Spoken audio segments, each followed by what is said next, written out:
الحمد لله الملك الحق المبين المتصاغر لعظمته جبابرة الطاغين المتخاضع لكبريائه عتاة المتمردين المعترف بربوبيته سائر الخلق اجمعین والصلاة والسلام والتحیۃ والاکرام علی اشرف النبیین وخاتم المرسلین سیدنا و مولانا ابی القاسم محمد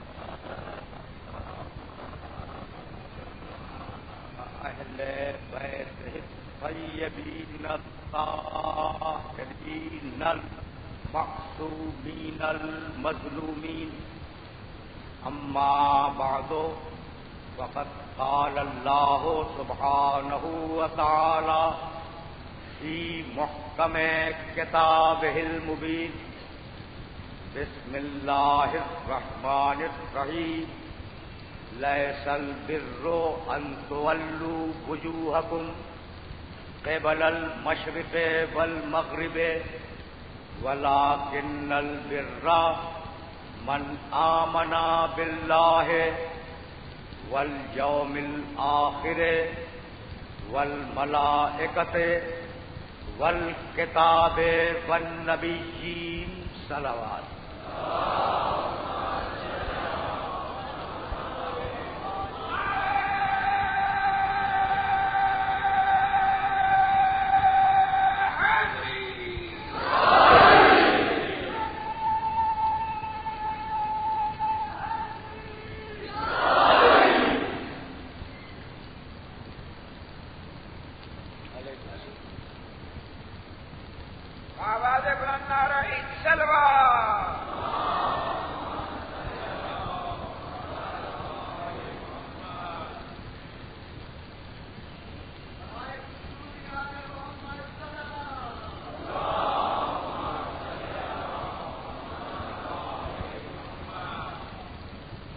عزیزان محترم،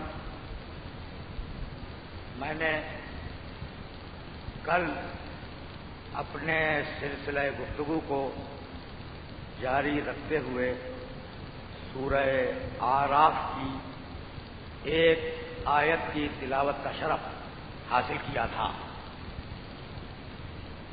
وہ آیت اگرچہ سرنامہ کلام میں نے نہیں پڑھی تھی، درمیان گفتگو پڑھی تھی، لیکن اتنی پالیسی میکنگ آیت ہے کہ میں یہ چاہ رہا ہوں کہ اپنے محترم سننے والوں تک اس آیت کو دوبارہ ترجمے کے ساتھ پہنچا دوں. سورہ اعراف قرآن مجید کا 7واں سورہ ہے اور آیت کا نشان 179 ہے، جیسا کہ کل میں حوالہ دے چکا ہوں. لقد ذرأنا لجہنم کثیرا من الجن والانس، ہم نے یہ طے کر دیا ہے کہ ہم جنوں کی اور انسانوں کی اکثریت کو جہنم میں پھینک دیں گے. کیوں پھینکیں گے؟ لہم قلوب لا یفقہون بہا، ان کے پاس دل و دماغ ہیں لیکن ان دلوں سے اور ان دماغوں سے غور و فکر کا کام نہیں لیتے. لہم اعین لا یبصرون بہا، ان کے پاس آنکھیں ہیں مگر ان آنکھوں سے دیکھنے کا کام نہیں لیتے. لہم آذان لا یسمعون بہا، ان کے پاس کان ہیں مگر وہ ان کانوں سے سننے کا کام نہیں لیتے. اولئک کالانعام، ایسے سارے لوگ مویشیوں جیسے ہیں. بل ہم اضل، بلکہ مویشیوں سے بدتر ہیں. اولئک هم الغافلون، سچے غافل وہی لوگ ہیں جو دماغ رکھ کے نہ سوچیں، آنکھ رکھ کے نہ دیکھیں، کان رکھ کے نہ سنیں۔ بھائی بہت توجہ رکھیے گا، میں نے آیت کا مکمل ترجمہ اپنے سننے والوں کی خدمت میں عرض کر دیا۔ تو آیت کا پہلا ٹکڑا کیا تھا؟ لقد ذرأنا لجہنم کثیرا من الجن والانس، ہم نے طے کیا ہے کہ ہم جنوں کی اور انسانوں کی اکثریت کو جہنم میں پھینک دیں گے۔ یہی ہے نا؟ اچھا کیوں پھینکے گا؟ اگر جہنم ہی میں پھینکنا تھا تو بنایا کیوں؟ اس کا جواب دیا کہ آنکھ رکھ کے اگر نہ دیکھو، کان رکھ کے اگر نہ سنو، دماغ رکھ کے اگر غور نہ کرو تو ہم تمہیں جہنم میں پھینک دیں گے۔ یعنی کہنے کا مطلب یہ ہے، بھائی بہت توجہ رکھنا، کہنے کا مطلب یہ ہے کہ بھرا ہوا مجمع ہے اور اس بھرے ہوئے مجمع سے کوئی بچہ تیزی کے ساتھ گزرنا چاہے، ٹھوکر لگے گی یا نہیں؟ اور جب ٹھوکر لگے گی تو وہ گر جائے گا، اور جب گرے گا تو اس بچے کا بزرگ یہ کہے گا کہ بھائی دیکھ کے کیوں نہیں چل رہے تھے؟ چل تو رہا تھا دیکھ ہی کے، چل تو رہا تھا دیکھ ہی کے، لیکن تم یہی کہو گے کہ دیکھ کے کیوں نہیں چل رہے تھے؟ یعنی تنہا دیکھنا کافی نہیں ہے جب تک دیکھنے کے تقاضے کو پورا نہ کرو۔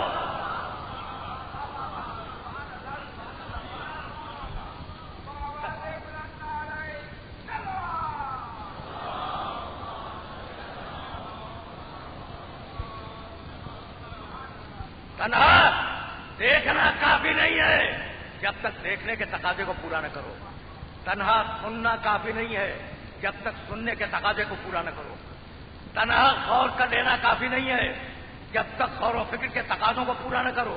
تو جہنمی کون؟ جو آنکھ رکھ کے نہ دیکھے، کان رکھ کے نہ سنے، دماغ رکھ کے غور نہ کرے، وہ جہنمی ہے۔ بھائی دیکھو بڑا عجیب و غریب مرحلہ ہے جس مرحلے پر ان نوجوان دوستوں کو لانا چاہ رہا ہوں، اور اگر یہ بات میری پہنچ گئی تو میں سمجھوں گا کہ میرا آج کا مشن مکمل ہو گیا۔ رات ہے، میں نے کہا رات ہے، نتیجہ خود نکالو، دن نہیں ہے، نتیجہ خود نکالو۔ اب میرے کہنے کی ضرورت ہے کہ دن نہیں ہے؟ جب میں نے کہہ دیا رات ہے تو اس کا مطلب یہ کہ دن نہیں ہے۔ تو رات کو پہچانو دن سے، دن کو پہچانو رات سے، جنتی کو پہچانو جہنمی سے، جہنمی کو پہچانو جنتی سے۔ اب اگر جہنمی سمجھ میں آ گیا، اگر جہنمی سمجھ میں آ گیا تو جنتی خود بخود سمجھ میں آئے گا۔ جہنمی وہ، جہنمی توجہ رکھنا، جہنمی وہ جو آنکھ رکھ کے نہ دیکھے، کان رکھ کے نہ سنے، دماغ رکھ کے غور نہ کرے۔ اب اسی بات کو الٹ دو کہ جنتی وہ کہ آنکھیں بند ہو گئی، کان ختم ہو گئے، دماغ فنا ہو گیا، قبر میں اتار دیا گیا، لیکن شانہ ہلا ہلا کے کہہ رہے ہیں اسماعیل ہم یا فلان ابن فلان۔ تلقین جانتے ہو نا، شانہ ہلا کے کہتے ہیں کہ اے فلاں، اے فلاں کے بیٹے سن اور سمجھ، مر چکا ہے مگر سن بھی رہا ہے، سمجھ بھی رہا ہے۔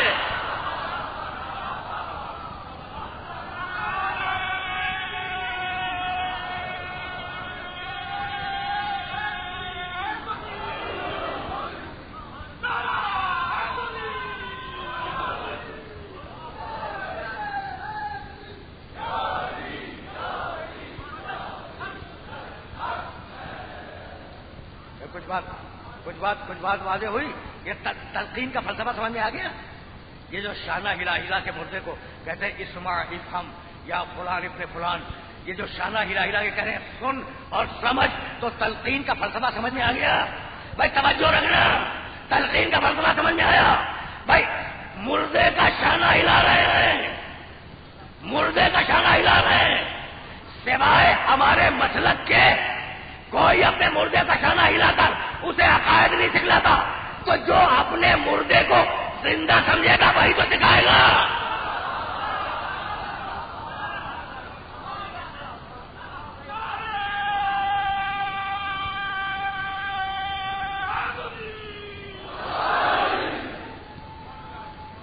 ٹھیک ہے نا؟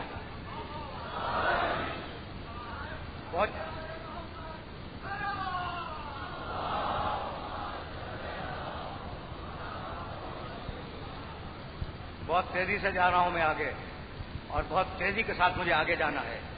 تو آیت ذہن نشین ہو گئی. بھائی اگر ذہن نشین نہیں ہوئی ہے پھر پڑھوں گا، اور اگر ذہن نشین ہو گئی تو میں اگلی آیت کی طرف چلا جاؤں گا. کیا ہے؟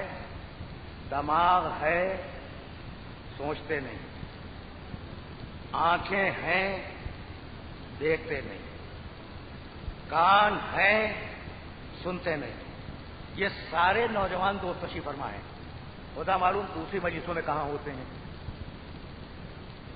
تو یہ جو نوجوان دوست بیٹھے ہوئے ہیں نا، اتنی کثیر، خدا انہیں سلامت رکھے اور خدا ان کی حفاظت کرے، اتنی کثیر تعداد میں کسی اور مجلس میں نظر نہیں آئے.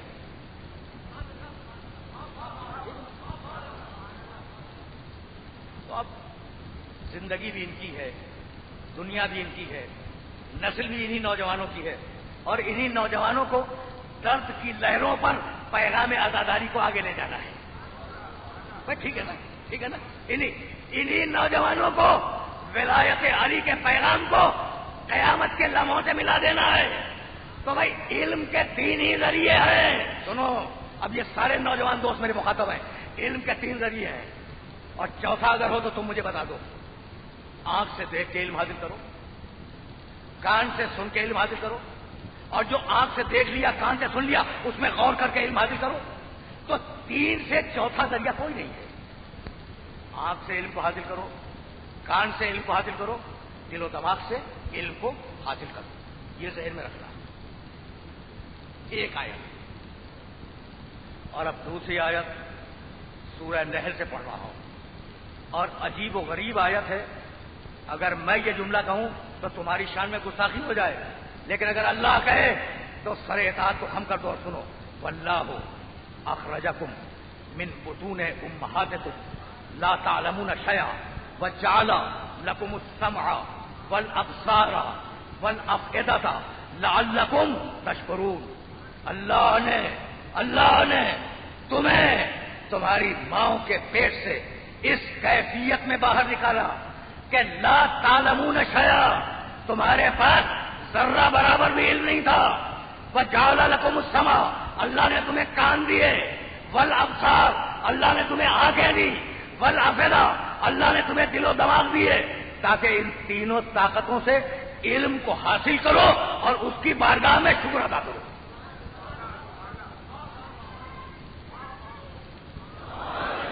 سنتے جاؤ، اس سے کہ منزل دور ہے، منزل دور ہے، اور بہت دور لے کے جانا چاہ رہا ہوں. تو دو آیتیں ہو گئی.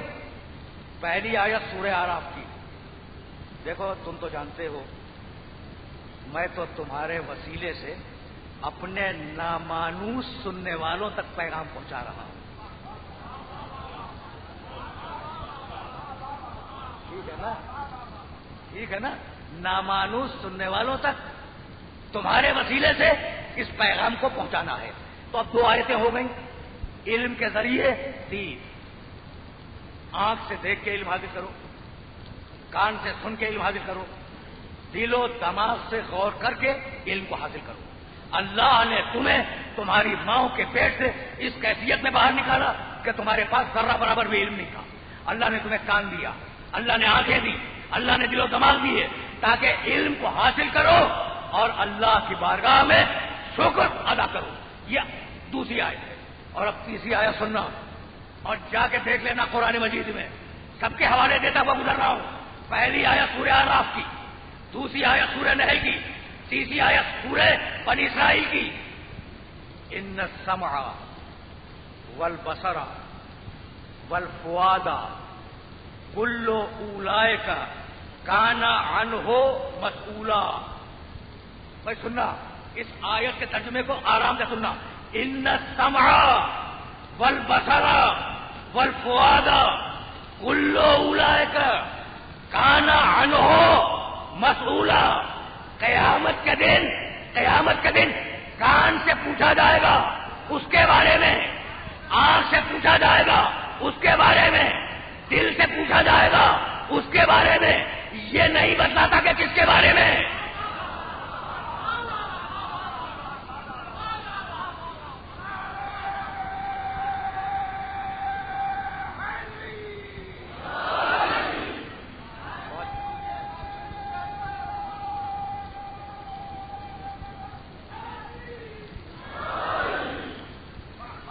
پہنچ رہی ہے بات پہنچ رہی ہے میرے محترم سننے والوں تک؟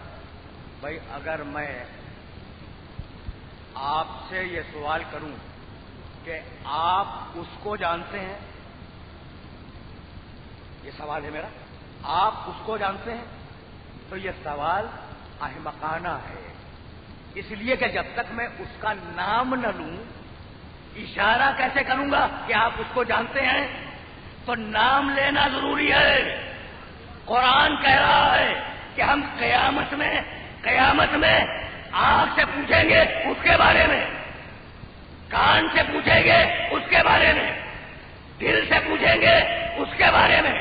تو اب یہ ہے کیا جس کے بارے میں آنکھ سے بھی پوچھا جائے گا، کان سے بھی پوچھا جائے گا، دل سے بھی پوچھا جائے گا؟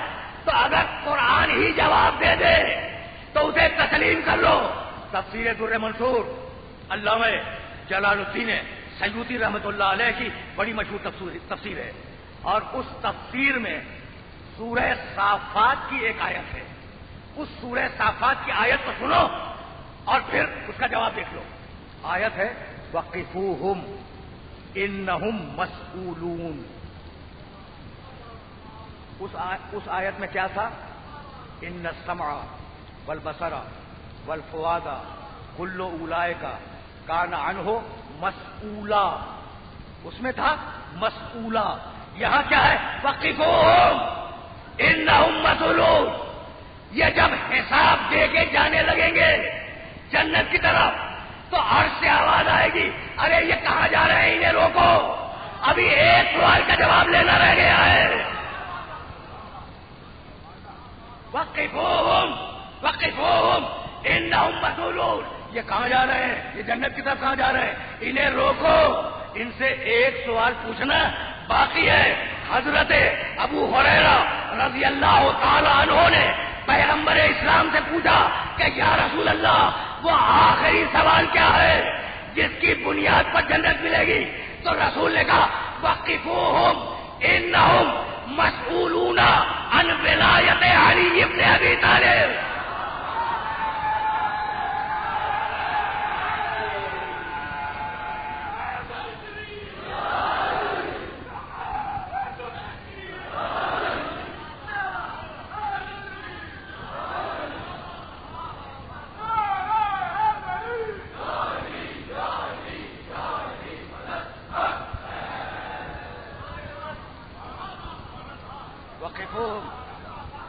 بہت ہے یہ بات،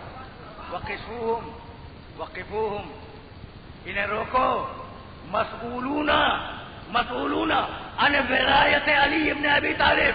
تو آنکھ سے پوچھا جائے گا علی کے بارے میں، کان سے پوچھا جائے گا علی کے بارے میں، دل سے پوچھا جائے گا علی کے بارے میں۔ اگر اب بھی یقین نہ ہو تو اس مجمع کے سامنے 3 روایتیں پڑھوں گا۔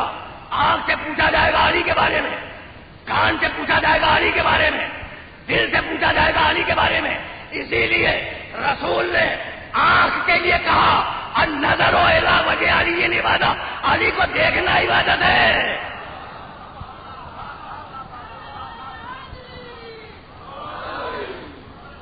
پہنچ رہی ہے بات میرے محترم سننے والوں تک باتیں پہنچ رہی ہے نا؟ اچھا کس سے پوچھا جائے گا؟ آنکھ سے، کان سے، دل سے، ٹھیک؟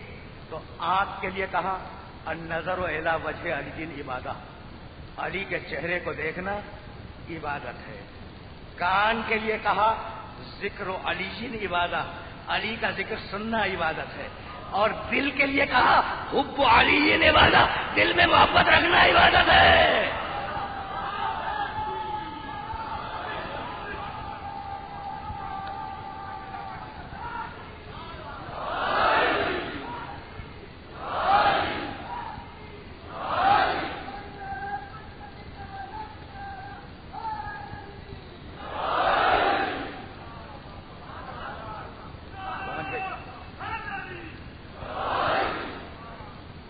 اب ایک بات آف دا ریکارڈ سنتے جائیں جو مجلس کے ریکارڈ پہ نہیں تھی۔ یہ تینوں روایتیں آپ نے سنی ہیں نا؟ کوئی نئی روایتیں تو میں نے نہیں پڑھی، تینوں روایتیں آپ نے سنی ہیں، میں نے استدلال بدل دیا ہے، بس اتنی سی بات کی ہے نا یہ کچھ خبر ہے آپ کو کہ یہ تینوں روایتیں کس موقع کی ہیں؟ اگر آپ سنیں گے تو محظوظ ہوں گے اور آپ کو خوشی ہوگی کہ کتنے بڑے بڑے لوگوں نے ان روایات کو نقل کیا ہے، کتنے بڑے بڑے لوگ ان روایات کے راوی ہیں۔ لکھا ہے، میں بہت کم حدیثیں کوٹ کرتا ہوں، لیکن جب آج حدیث کوٹ کر رہا ہوں تو بڑے آرام سے سننا کہ میں کہہ کے آ رہا ہوں۔ لکھا ہے بڑے بڑے محدثین میں کہ ایک دن پیغمبر اکرم مریض ہوئے، بیمار تھے، لیٹے ہوئے تھے اپنے بستر پر۔ پیغمبر اکرم اپنے بستر پر لیٹے ہوئے تھے، داہنی طرف سرہانے علی بیٹھے تھے، بائیں طرف سرہانے حضرت صدیقہ رضی اللہ تعالیٰ تشریف فرما تھی۔ بھائی سچویشن سمجھ میں آ گئی؟ اگر سچویشن سمجھ میں آئی ہے نا، جبھی پورے واقعے کو سننے کا مزہ ہے۔ رسول لیٹے ہوئے ہیں، ٹھیک، اپنے بستر پہ لیٹے ہوئے ہیں، داہنی طرف سرہانے علی ابن ابی طالب بیٹھے، بائیں طرف حضرت صدیقہ رضی اللہ تعالیٰ عنہ تشریف فرما ہے۔ اتنے میں عیادت کے لیے بیمار کرسی کہتے ہیں نا، مزاج کرسی، عیادت کے لیے حضرت صدیق رضی اللہ تعالیٰ عنہ تشریف لائے۔ اب دیکھو کتنے عظیم انسانوں کا اجتماع ہے، دیکھ رہے ہو کتنے عظیم انسانوں کا اجتماع ہے۔ حضرت صدیق تشریف لائے، رسول کو سلام کیا۔ دیکھو ان روایتوں کا سبب کیا ہے وہ بتلا رہا ہوں۔ رسول درمیان میں لیٹے ہیں، رسول کو سلام کیا، رسول نے جواب سلام دیا، پھر پوچھا کہ یا رسول اللہ کیسا مزاج ہے؟ جیسا بھی مزاج تھا رسول نے بیان کر دیا، بات مکمل ہو گئی نا۔ اور اب حضرت صدیق نے دیکھنا شروع کیا علی کے چہرے کی طرف۔ جب بڑی دیر گزر گئی اور حضرت صدیق کی نگاہیں علی کے چہرے سے نہ ہٹی تو بیٹی نے پوچھا کہ بابا بات کیا ہے؟ آئے ہیں پیغمبر کی عیادت کو، دیکھ رہے ہیں علی کے چہرے کو، تو کہا تمہیں نہیں معلوم میرے نبی نے تو کہا ہے النظر الی وجہ علی عبادہ۔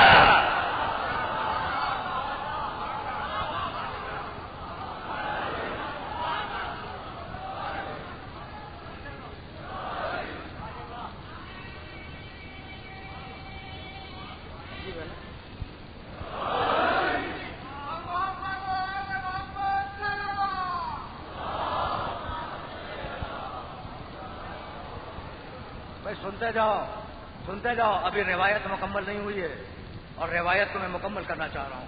کہا کہ بابا آپ آئے ہیں پیغمبر کی عیادت کو، دیکھ رہے ہیں علی کے چہرے کو، آخر اس کا سبب کیا ہے؟ کہا میرے نبی نے تو کہا ہے النظر الی وجہ علی عبادہ۔ تو اب حضرت صدیق نے علی کی ایک فضیلت بیان کر دی۔ اب یہ کیسے ممکن تھا کہ صدیق علی کی فضیلت بیان کرے اور صدیقہ خاموش رہ جائے؟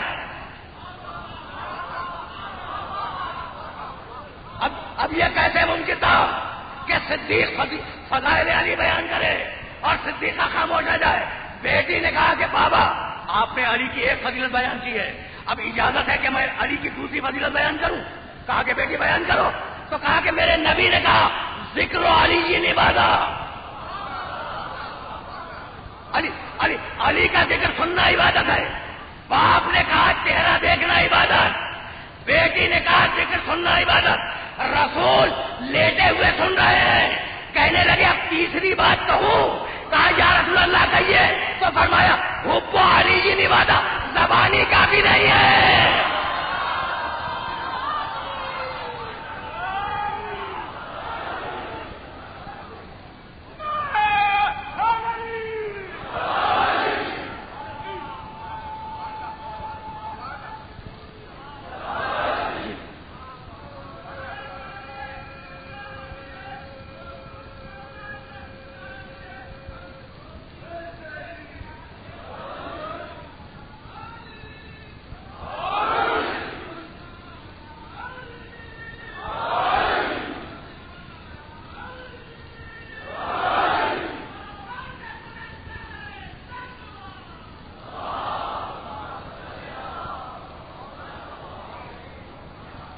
بس میرے دوستوں، اچھا تو اب میرے نوجوان دوستوں کے سامنے ترتیب تو آ گئی نا.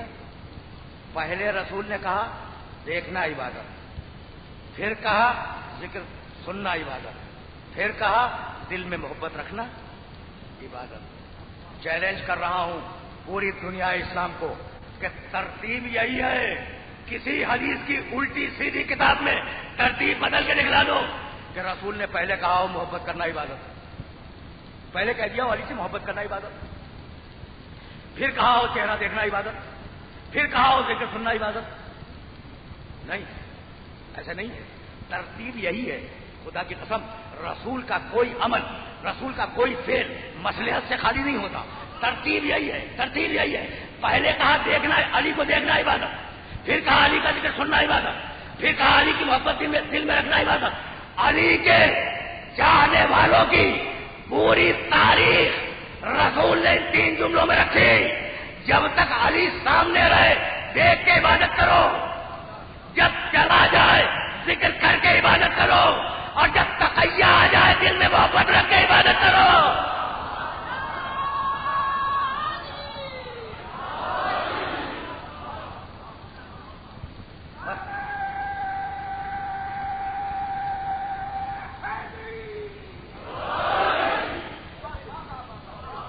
پہنچ رہی ہے میرے نوجوان دوستوں تک، باتیں پہنچ رہی ہیں تو اب روکوں گا.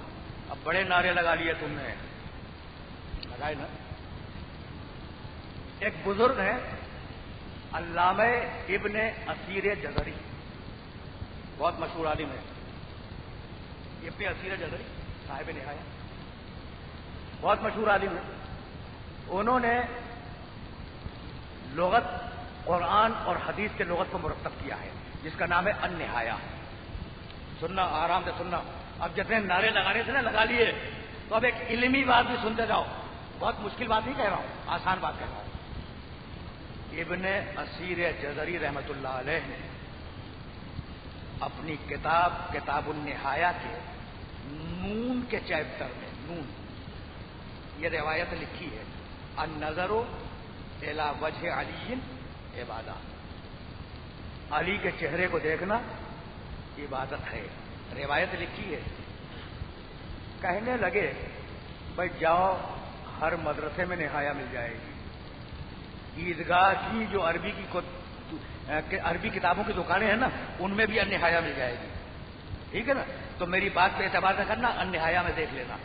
کہنے لگے کہ ہاں رسول نے کہا تو تھا کہ علی کے چہرے کو دیکھنا عبادت ہے، لیکن حقیقت میں علی کے چہرے کو دیکھنا عبادت نہیں تھا.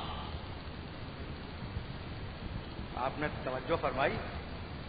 روایت اتنی سچی تھی، سچی کا لفظ پہنچ گیا بھائی، صدیق کے زبان مبارک سے نکلی ہے نا، ٹھیک ہے نا؟ تو روایت اتنی سچی تھی کہ اس کا انکار ممکن نہیں تھا. انکار ممکن نہیں تھا، تو انکار تو کیا نہیں. کہنے لگے کہ لیکن رسول کا مقصود یہ تھوڑی تھا کہ علی کا چہرہ دیکھو تو عبادت ہو جائے. یعنی کمال ہے، رسول کہہ رہا ہے علی کے چہرے کو دیکھنا عبادت، رسول کا امتی کہہ رہا ہے مگر عبادت نہیں. تو علماء اسلام نے فضائل علی کو چھپانے میں کوئی کمی نہیں برتی اپنی کوشش میں. اب سنو انہوں نے کہا کیا، بس یہیں تقریر کو تمام کر دوں گا. بس سنتے تو جاؤ نا کہ یہ جو بڑے بڑے علماء ہیں جب فضائل علی کی روایات آتی ہیں تو ان کے ساتھ کام کیا کرتے ہیں. تو روایت کیا ہے؟ علی کے چہرے کو دیکھنا عبادت. ٹھیک، انہوں نے لکھا کانا، بھائی سننا، بڑے آرام سے سننا، اور اب مجھے کسی نعرے کی کوئی ضرورت نہیں ہے، بس بات سن لو تاکہ میں نتیجہ دے سکوں.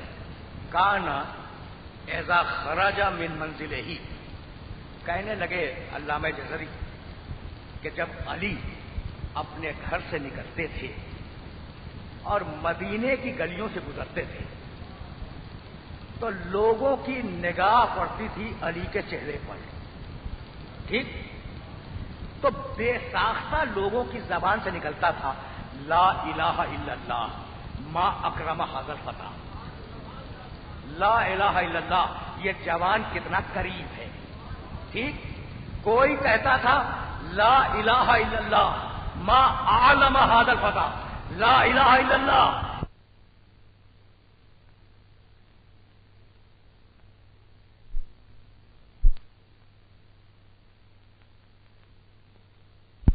حاضر فتح. لا الہ الا اللہ یہ جوان کتنا بڑا عالم ہے. کوئی کہتا تھا لا الہ الا اللہ ما اچھا حاضر فتح. لا الہ الا اللہ یہ جوان کتنا بڑا سخی ہے. کوئی کہتا تھا لا الہ الا اللہ ما اشجع حاضر فتح. لا الہ الا اللہ یہ جوان کتنا بڑا بہادر ہے, کتنا بڑا سخی ہے, کتنا بڑا بھائی بات توجہ رکھنا, کتنا بڑا سخی ہے, کتنا بڑا عالم ہے, کتنا بڑا کریم ہے, کتنا بڑا بہادر ہے. تم نے علی کا معجزہ دیکھا کہ جزری نے ایک فضیلت چھپانی چاہی, 4 فضیلتیں اپنے قلم سے خود لکھ گیا.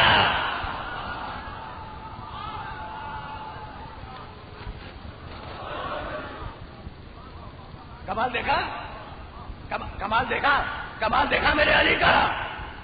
تو کسی کی زبان سے نکلتا تھا لا الہ الا اللہ یہ جوان کتنا عالم ہے. لا الہ الا اللہ یہ جوان کتنا بڑا بہادر ہے. لا الہ الا اللہ یہ جوان کتنا بڑا کریم ہے. لا الہ الا اللہ یہ جوان کتنا بڑا سخی ہے. بھائی توجہ رکھنا. تو علی کے چہرے کو دیکھ کے زبان سے کیا نکلتا تھا؟ لا الہ الا اللہ. اور چونکہ لا الہ الا اللہ کہنا عبادت ہے اس لیے رسول نے کہہ دیا چہرے کو دیکھنا عبادت ہے. کمال دیکھا, کمال دیکھا. ملوکیت اور ملائیت کی سازش سے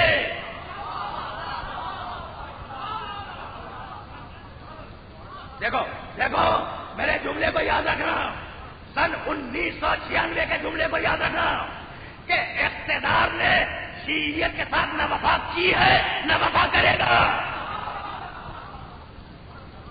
یاد رکھنا یہ ملوکیت اور ملائیت کی باہم سازشیں ہیں جو علی کے خلاف ہوئی. تو لا الہ الا اللہ علی کا چہرہ دیکھا, زبان سے نکلا لا الہ الا اللہ. کتنا بڑا بہادر ہے, کتنا بڑا سخی ہے, کتنا بڑا کریم ہے, کتنا بڑا عالم ہے. سن لیا کیا کہا؟ میں تو نہیں کہہ رہا ہوں نا, علامہ جزری کہہ رہے ہیں کہ علی کے چہرے کو دیکھ کر زبان سے کیا نکلتا تھا؟ لا الہ الا اللہ. پہنچ گئی نا بات میرے سننے والوں تک؟ تو اب میرا بھی تو ایک جملہ سنتے جاؤ. آدم سے محمد تک 1,24,000 انبیاء کا مشن کیا تھا؟ آدم کیوں آئے؟ میں سننا, آدم کیوں آئے؟ لا الہ الا اللہ کہلوانے. نوح کیوں آئے؟ لا الہ الا اللہ کہلوانے. ابراہیم موسیٰ عیسیٰ کیوں آئے؟ لا الہ الا اللہ کہلوانے. محمد کا آخری پہلا پیغام کیا تھا؟ قولو لا الہ الا اللہ تم لہو, بس لا الہ الا اللہ کہہ دو. تو سارے نبی آئے, سارے نبی آئے لا الہ الا اللہ کہلوانے.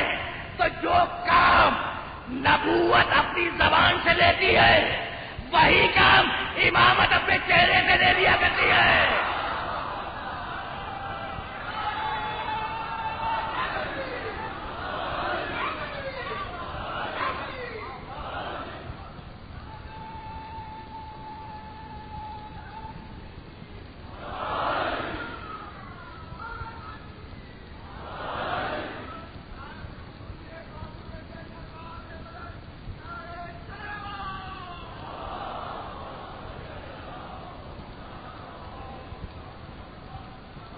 پہنچ گئی نا بات, پہنچ گئی بات میرے سننے والوں تک. ہزارہ 80 دقیقے گزشتے ان خرچ کفایت نہیں بنے. یہ مشورہ ہے خالی 80 دقیقے.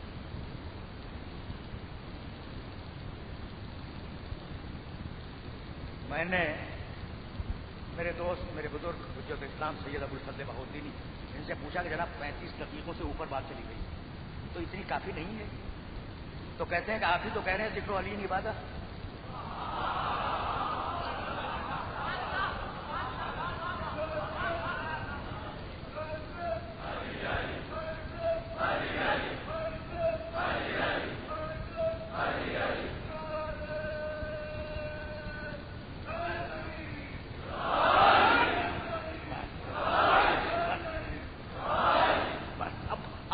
اپنے سننے والوں کو بہت زیادہ زحمت دے دوں گا. میرا علی سمجھ میں آ گیا. بھائی ایسا ہو تو محمد کی نبوت کا گواہ بنے. رضویہ کی تقریر سے متصل ہو گیا میں رضویہ کی تقریر سے متصل ہو گیا اور وہاں سے یہ کہہ کے آ رہا ہوں کہ جو باقی مندہ اجزاء ہیں وہ ایرانیان میں بیان کروں گا. ایسا ہو تو محمد کی نبوت کا گواہ بنے.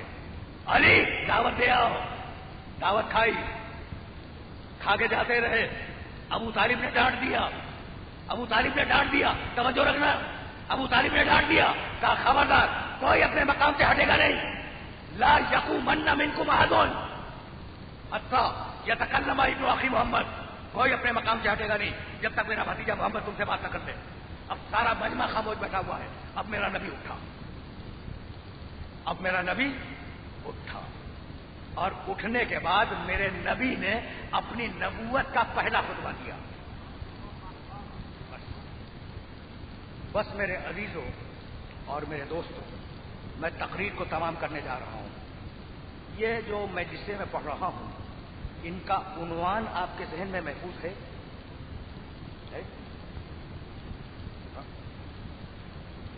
میرے نبی نے اپنی نبوت کا پہلا خطبہ دیا. نبوت کا پہلا دن, بس زیادہ زحمت سماعت نہیں دوں گا. نبوت کا پہلا دن ڈانٹ کے بٹھا دیا. رسول سے کہا تم یا سیدی, میرے سید و سردار, میرے آقا مولا کے کھڑے ہوں اور خطبہ دیں. پیغمبر کھڑے ہوئے اور اب پیغمبر نے ایک خطبہ دیا. اچھا بھائی, یہ تو معلوم ہے نا کہ جب کوئی نیا وزیر اعظم ہوتا ہے, صدر ہوتا ہے, تو پالیسی اسپیچ دیتا ہے نا. اور جو بڑے شوقین ہوتے ہیں وہ لکھ کے لاتے ہیں اور بہت لمبی تقریر کرتے ہیں ٹی وی کے اوپر. ٹھیک ہے نا, شوقین لوگ لمبی تقریریں کرتے ہیں. تو میرے نبی نے اپنی نبوت کے پہلے دن جو پالیسی اسپیچ دی ہے وہ مجھ سے سنتے جاؤ. کہنے لگے, اب میرے پاس اتنا وقت نہیں ہے کہ میں عربی مطلب آپ کے سامنے پیش کروں. کہنے لگے یا معاشرہ بنی عبد المطلب, اے عبد المطلب کے خاندان والوں, میں خدائے واحد عادل کی طرف سے تمہارے پاس رسول بن کے آیا ہوں. مجھے رسول مانو, اس میں خیر دنیا بھی ہے, خیر آخرت بھی ہے. ہے کوئی میری مدد کرنے والا؟ خطبہ ختم ہو گیا.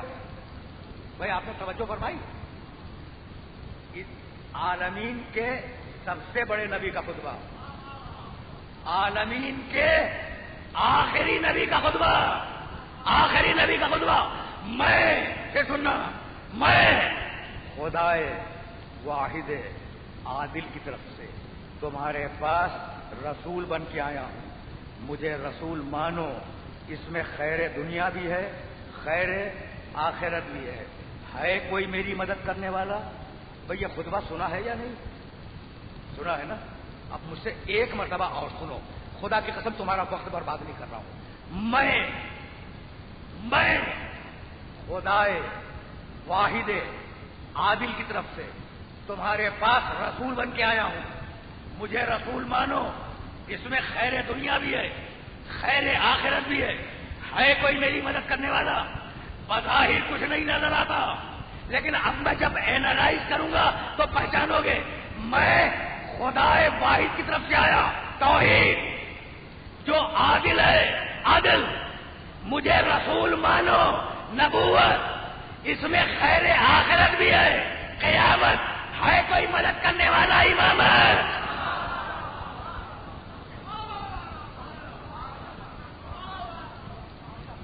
تو پانچوں اصول دین میرے نبی نے اپنی نبوت کے پہلے خطبے میں لے لیے. ہم پوچھتے ہیں نا کہ یہ کہاں سے یہ اصول دین لے آئے, تو انہیں بتلا دو کہ ہمارے اصول دین پیغمبر کے وصال کے 100 سال بعد مرتب نہیں ہوئے. اب اس سے زیادہ واضح بات میں کہہ بھی نہیں سکتا. ہمارے اصول دین وہ ہیں جنہیں پیغمبر نے اپنے پہلے خطبے میں کہا تھا، ہے کوئی میری مدد کرنے والا؟ وہ بچہ جو دعوت دے کے آیا تھا، یاد ہے نا، وہ مجمع کے پیچھے بیٹھا ہوا تھا، ایک مرتبہ وہیں سے کھڑا ہوا اور کھڑا ہو کے کہنے لگا، یا رسول اللہ، اگرچہ میری عمر کم ہے، اگرچہ میرا قد چھوٹا ہے، اگرچہ میری پنڈلیاں کمزور ہیں، لیکن یا رسول اللہ میں وعدہ کرتا ہوں کہ آپ کی مدد کروں گا۔ یا رسول اللہ، اب میں علی سے کہتا ہوں کہ علی پہلے کلمہ تو پڑھو پھر کہنا یا رسول اللہ۔ علی پہلے کلمہ پڑھ کے مسلمان تو بن جاؤ، کہو لا الہ الا اللہ محمد رسول اللہ۔ جب مسلمان بن جاؤ گے پھر کہنا کہ یا رسول اللہ میں آپ کی مدد کروں گا، ٹھیک ہے نا؟ تو علی کا جواب یہی ہوگا کہ کلمہ وہ پڑھے جو پہلے کافر ہو بعد میں مسلمان بنے۔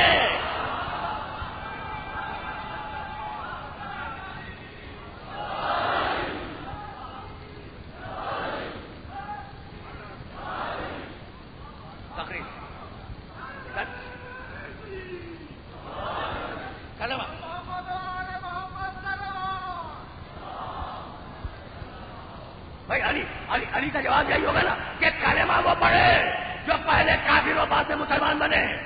تو میں کلمہ نہیں پڑھوں گا، نہ میرے باپ نے پڑھا نہ میں پڑھوں گا، پیدائشی مسلمان کلمہ نہیں پڑھا کرتے۔ یا رسول اللہ ڈائریکٹ کا سنو اسے کہ تقریر تمام ہونے والی ہے۔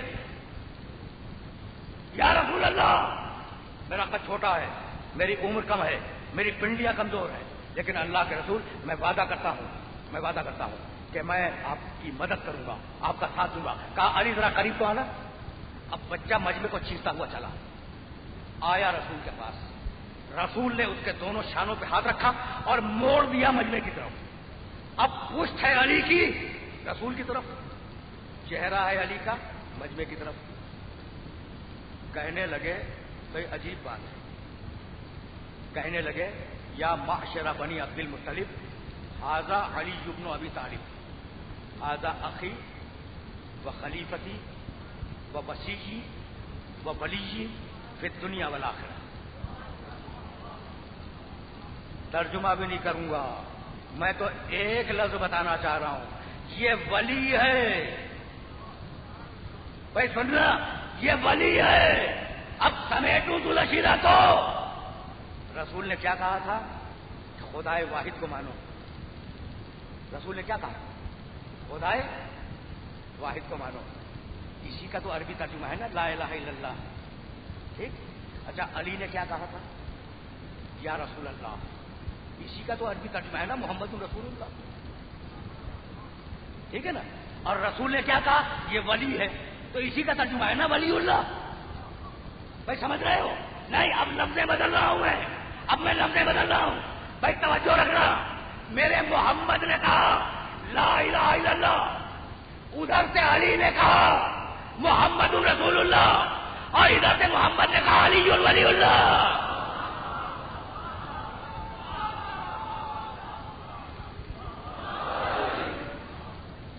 تقریر تمام ہو گئی۔ میں خلاصہ کیا ہے میں نے پورے واقعہ ذوالعشیرہ کا خلاصہ اپنے محترم سننے والوں کی خدمت میں حاضر کر دیا۔ بھائی اب واقعہ کیا بنا، سچویشن کیا بنی؟ آخری جملہ سنو، اس لیے کہ مجھے مسائل تک بھی جانا ہے۔ سچویشن کیا بنی؟ سچویشن یہ بنی کہ ذوالعشیرہ کی دعوت میں جب رسول کھڑے ہوئے تو رسول نے کہا لا الہ الا اللہ، جواب میں علی نے کہا محمد رسول اللہ، جواب میں محمد نے کہا علی ولی اللہ۔ تو علی نے کیا کہا؟ محمد رسول اللہ۔ محمد نے کیا کہا؟ علی ولی اللہ۔ پھر سنو، علی نے کیا کہا؟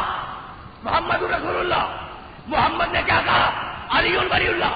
جو علی نے کہا تھا وہ دنیا کا ہر مسلمان کہتا ہے، اور جو محمد نے کہا تھا ہمارے علاوہ کوئی نہیں کہتا۔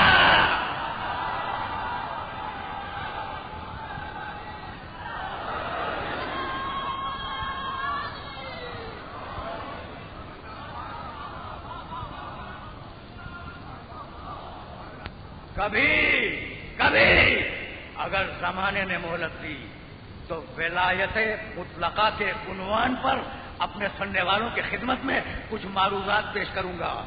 بھائی ولایت اگر سمٹے تو علی میں جمع ہو جائے اور اگر پھیلے تو علی اکبر تک میں آ جائے. بس اب اس سے زیادہ زحمت سماعت نہیں دینی اپنے سننے والوں کو. ہے علی اکبر کی زیارت میں السلام علیک یا ولی اللہ و ابن ولی ہے. تو ولی اللہ کا بیٹا ہے تو خود ولی اللہ ہے. میری بات مکمل ہونے جا رہی ہے.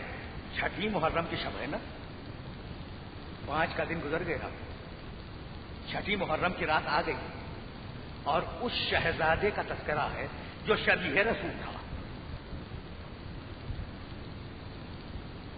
میرے محترم سننے والوں کو کچھ یاد ہے؟ میں کچھ جملہ کہنا چاہ رہا ہوں. یہ علی اکبر اگر سمجھ میں آ گیا نا تو 2 جملے مسائل پہ کہوں گا اور اجازت لے لوں گا. کچھ یاد ہے جب علی اکبر پیدا ہوئے تھے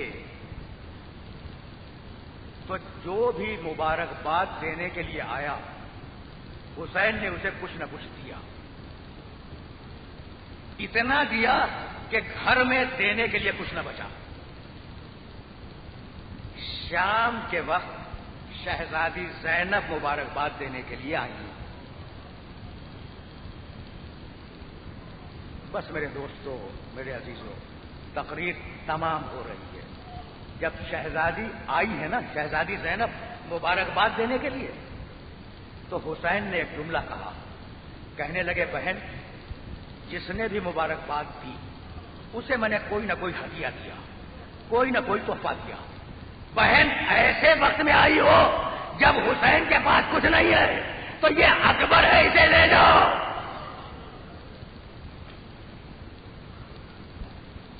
اب اکبر سمجھ میں آیا؟ اب اکبر سمجھ میں آ گیا؟ دیکھو میرے جملے کی قدر کرنا.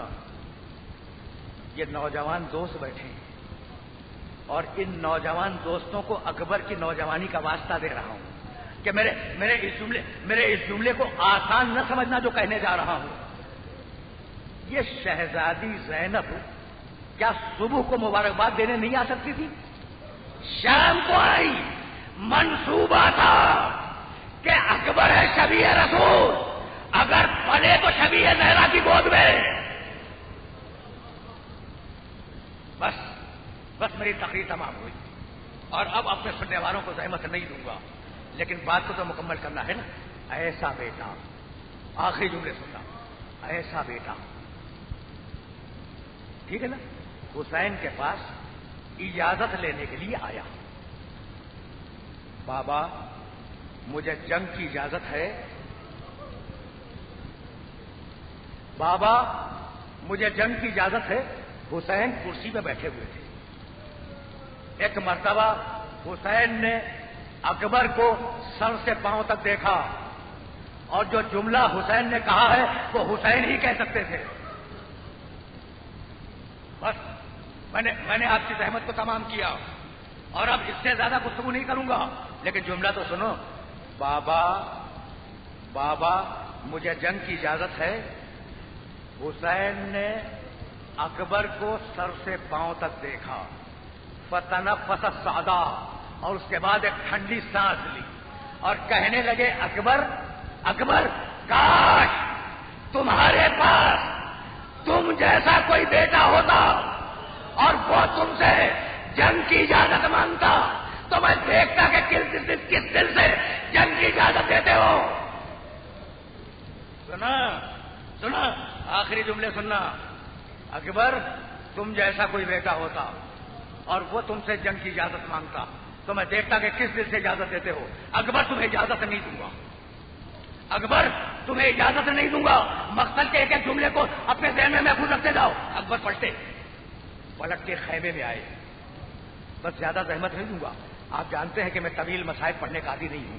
ایک خیمے میں آئے, صندوق کھولا اور کھولنے کے بعد ایک رومال نکالا جو فاطمہ زہرا کے ہاتھوں کا بنا ہوا تھا. اکبر نے اپنے دونوں ہاتھ اس رومال میں باندھے. دیکھیے میں آپ سے ہاتھ بنوا لوں آسان ہے، لیکن خود باندھوں مشکل ہے. اکبر نے دونوں ہاتھ باندھے اور بندھے ہوئے ہاتھ لے کر حسین کی خدمت میں آئے. اب اکبر نے زبان سے کچھ نہیں کہا، باپ کو بندھے ہوئے ہاتھ دکھلائے، سر حسین کے قدموں پہ رکھ دیا. اجرکم اللہ. سننا، دو جملوں کی زحمت ہے، دو جملوں کی زحمت ہے. ایک مرتبہ حسین کو بندھے ہوئے ہاتھ دکھلائے اور سر حسین کے قدموں پہ رکھ دیا. جیسے ہی اکبر نے حسین کے قدموں پہ سر رکھا ہے، ایک مرتبہ حسین گھبرا کے کھڑے ہو گئے، کہنے لگے بیٹا اکبر جاؤ، میں نے تمہیں اجازت دی، لیکن دیکھو اب آئندہ اپنے سر کو میرے پاؤں پہ نہ رکھنا. ارے تمہارا چہرہ میرے نانا کے چہرے کے مشابہ ہے. اجرکم اللہ. اکبر آئندہ یہ نہ کرنا، تمہارا چہرہ میرے نانا کے چہرے سے مشابہ ہے. جاؤ اکبر، میں نے تمہیں جنگ کی اجازت دے دی. بس جملہ سننا، آخری جملہ سننا. رو چکے، طویل مصائب نہیں پڑھوں گا، لیکن ایک عجیب مرحلے تک میں لے جانا چاہ رہا ہوں. جاؤ اکبر جاؤ، میں نے اجازت دی. لیکن اکبر تمہاری ماں سے زیادہ تم پر تمہاری پھوپھی کا حق ہے. اکبر جاؤ اپنی پھوپھی سے بھی اجازت لے. ٹھیک ہے نا؟ اب ایک جملہ گریے کو روک کے سننا.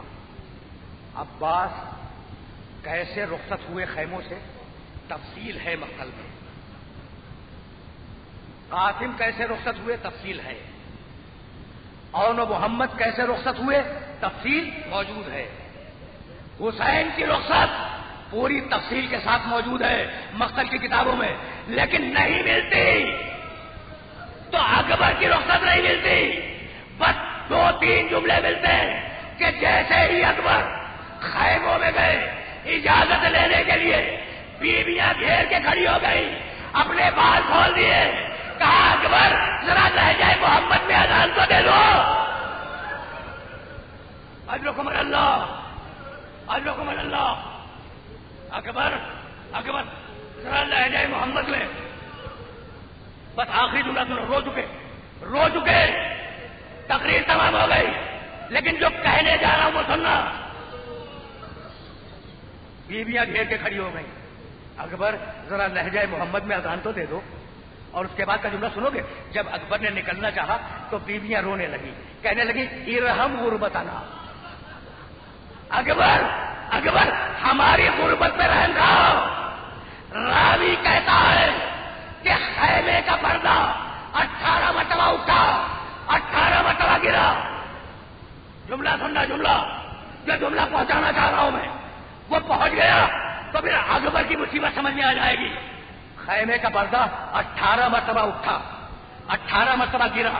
راوی کہتا ہے کہ جب اکبر نکلنا چاہتے تھے کوئی ان کے دامن کو پکڑ کے کھینچ لیتا تھا.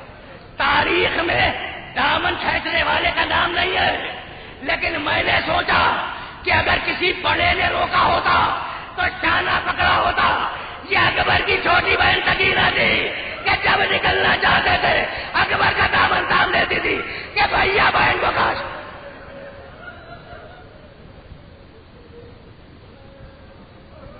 وَسَيَعْلَمُ الَّذِينَ ظَلَمُوا أَيَّ مُنقَلَبٍ يَنقَلِبُونَ رَبَّنَا تَقَبَّلْ مِنَّا إِنَّكَ أَنْتَ السَّمِيعُ الْعَلِيمُ.